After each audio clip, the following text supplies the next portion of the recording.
CPM നേതാവ് P ജയരാജന്റെ കൊടുങ്ങല്ലൂർ ക്ഷേത്ര സന്ദർശനം വിവാദമാക്കി BJP. ജയരാജൻ ദർശനത്തിന് എത്തിയതാണെന്നും ആളുകൾ ശ്രദ്ധിച്ചതോടെ ദർശനം ഒഴിവാക്കിയെന്നുമാണ് BJPയുടെ വിമർശനം.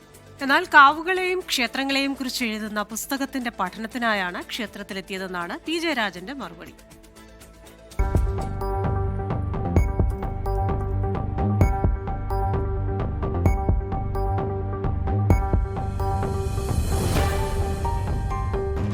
ഇന്നലെ ഉച്ചയ്ക്ക് ശേഷമായിരുന്നു CPIM സംസ്ഥാന സമിതി അംഗവും ഖാദി ബോർഡിന്റെ വൈസ് ചെയർമാനുമായ പി ജയരാജൻ കൊടുങ്ങല്ലൂർ ക്ഷേത്രത്തിലെത്തിയത്. ഇന്ന് ദൃശ്യങ്ങൾ പുറത്തു വന്നതോടെ പി ജയരാജൻ ക്ഷേത്ര സന്ദർശനം നടത്തിയെന്ന വാദവുമായി BJP രംഗത്തെത്തി.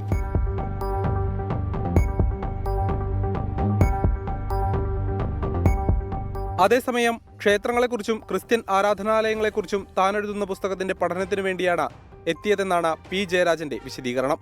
ക്ഷേത്രത്തിലെത്തി ചുറ്റുപാടും കണ്ട ശേഷം മടങ്ങിപ്പോവുകയായിരുന്നു. തന്റെ ഭാര്യയും കൂടെയുണ്ടായിരുന്നുവെന്ന് ജയരാജൻ ഫേസ്ബുക്കിൽ കുറിച്ചു. 24 തൃശൂർ.